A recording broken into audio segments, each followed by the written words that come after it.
Quando ouve a palavra testemunha, talvez você pense em alguém que vê algo importante e depois compartilha seu testemunho.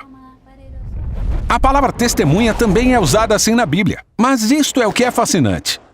Essa palavra nos ajuda a entender toda a narrativa da Escritura. Na Bíblia, uma testemunha é basicamente alguém que vê algo importante ou incrível. No hebraico, essa pessoa é um eid, e no grego, um martus. E se ela começa a compartilhar o que viu, chamamos isso de dar testemunho. No hebraico, ud, e no grego, marturel.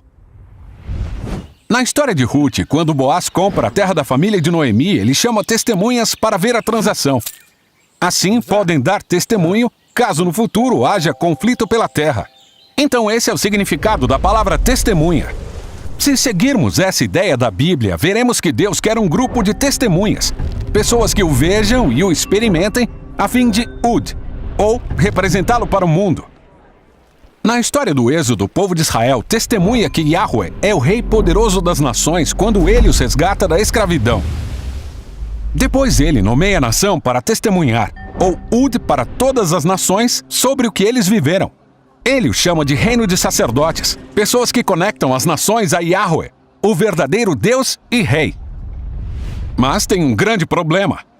Os israelitas não são boas testemunhas. Na verdade, começam a adorar outros deuses. Então Deus levanta Moisés como testemunha principal para ud, ou dar testemunho para aqueles que deveriam ser testemunhas. Quando Moisés se encontra com o Yahweh no Monte Sinai, ele vê e experimenta Deus face a face. Ao descer, ele ud. Ele dá testemunho da sua experiência para o povo. E até escreve uma canção como testemunha para que nunca se esqueçam de como Deus os cuidou e resgatou. Mas com o passar do tempo, Israel se esquece. Fracassam em ver Deus de verdade, então fracassam como testemunhas. Então Deus levanta profetas semelhantes a Moisés, para ud, abrir os olhos deles acerca de quem Deus é.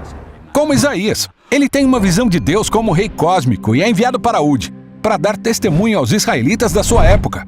Porque eles estão cegos, corruptos e não reconhecem Deus como seu rei. Isaías diz que um dia Deus vai levantar uma testemunha principal definitiva, uma figura chamada de o servo.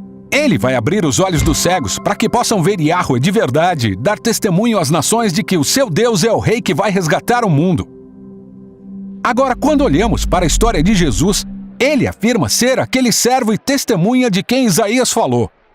Ele é a testemunha definitiva, ou em grego, o martus. Multidões testemunharam quando ele disse que estava trazendo o reino de Deus, que agora está aqui por meio dele. Elas veem Jesus curar e restaurar a visão aos cegos. Muitos reconhecem quem ele é e respondem à sua mensagem, mas outros ainda se recusam a ver de verdade. Nem os líderes da nação dão ouvidos a ele. Pelo contrário, eles matam Jesus por seu testemunho do reino de Deus, ou por ser um martus. Aliás, é daqui que vem a palavra mártir. Mas depois da morte de Jesus, algo maravilhoso acontece. Os amigos de Jesus o veem ressurreto dos mortos e reconhecem que ele é o Rei Divino, Yahweh em pessoa, que veio resgatar o mundo. Depois disso, Jesus os envia para Marturel, para testemunhar às nações, para abrir os olhos delas para esse Rei ressurreto, o qual venceu a morte e oferece liberdade, resgate e a esperança de uma nova criação. Essa é a história sobre Jesus que foi espalhada pelo mundo inteiro por testemunhas fiéis.